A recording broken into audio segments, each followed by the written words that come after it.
বিশ্ব স্বাস্থ্য সংস্থার হিসেবে প্রতি বছর 15,000-এরও বেশি মানুষ ব্রেস্ট ক্যান্সারে বা স্তন ক্যান্সারে আক্রান্ত হচ্ছেন। এদের মধ্যেই শতকরা 98%-এরও বেশি নারী। তবে খুব অল্প সংখ্যক পুরুষও স্তন ক্যান্সারে আক্রান্ত হন। ব্রেস্ট লাম্প নিয়ে একজন আঙ্কেল আসেন মেমোগ্রাফি করতে। ওনার কী অবস্থা দেখেন আপনারা। এটা অলরেডি মেটাস্টেটিক ক্যান্সারে আক্রান্ত। মেটাস্টেটিস বলতে বোঝায় শরীরের এক জায়গায় হয়ে অন্য জায়গায় ছড়িয়ে পড়াটাকে। কিভাবে প্রসিডিউর করলাম সেটা আপনাদেরকে একটু দেখালাম। আপনার বডিটা সোজা রাখবেন, ঠিক আছে? শুধু মুখটা ঘুরে রাখবেন।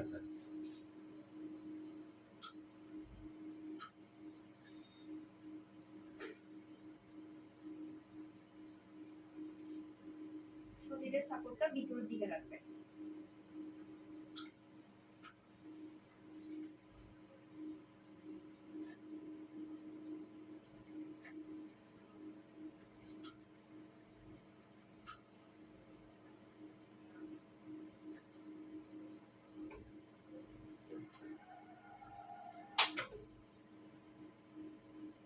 কোনো প্রবলেম হলে বলবেন, ঠিক আছে? একটু চাপ পড়বে, সহ্য করবেন। অতিরিক্ত যদি ব্যথা হয় বলবেন। শরীরের এক জায়গায় থেকে অন্য জায়গায় ছড়িয়ে পড়া মানে হলো ক্যান্সারের লাস্ট স্টেজ।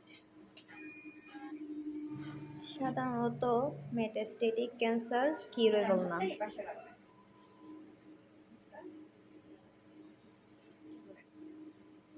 এপাশের কোমরটা একটু সামনের দিকে থাকবে, একটু পেছনের দিকে রাখবেন।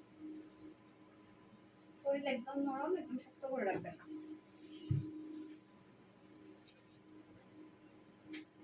এপাশে কাত হবে, শরীর একদম নরম রাখবেন। আঙ্কেলের সাথে ওনার মেয়েও আসছিলেন। আমি ওনাকেও রুমে রাখছিলাম।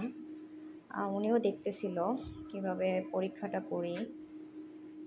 আর যেহেতু মেল পেশেন্ট ছিল, এভাবে আমরা পরীক্ষা সাধারণত অন্যান্য প্রতিষ্ঠানে করে কিনা জানি না, আমরা কাউকে সাথে রেখেই করি, না হয়তো মেল পেশেন্টের জন্য মেল রেডিওগ্রাফারই দরকার। আর ওনাকে আমি একজন পেশেন্ট হিসেবে ট্রিট করছি, মেল ফিমেল হিসেবে বিবেচনা করি নাই, যার কারণে আমি পরীক্ষাটা ইজিভাবে নিয়েছি। আপুটা অনেক বেশি কান্নাকাটি করতেছিল, বলতেছে খারাপ কিছু কিনা, ওনাদের ডক্টরে নাকি খুব খারাপভাবে বলেছেন। যদিও এটা কিউরেবল না, তারপরও চাই আল্লাহ যেন ওনাকে যতদিন বাঁচিয়ে রাখেন, ভালোভাবে বাঁচিয়ে রাখুক, সুস্থভাবে রাখুক। মানুষ যদি একটু সচেতন হয়, কোনো সিনড্রোম দেখা যাওয়ার সাথে সাথে কোনো রকম অবহেলা না করে যদি পরীক্ষা নিরীক্ষা করা হয়, তাহলে রোগ আগে থেকে ডিটেক্ট করা যায়। রোগ ডিটেক্ট হয়ে গেলে ট্রিটমেন্টও শুরু করে দিতে পারে, সেক্ষেত্রে সুস্থ হয়ে যাওয়ার সম্ভাবনাও থাকে। ইংলিশে একটা কথা আছে, prevention is better than cure. অ্যাওয়ারনেসই পারে আমাদের রোগ থেকে বাঁচাতে। পরীক্ষা করানো শেষ। এটা হলো ম্যামোগ্রাফি মেশিন, সিমেন্স কোম্পানির।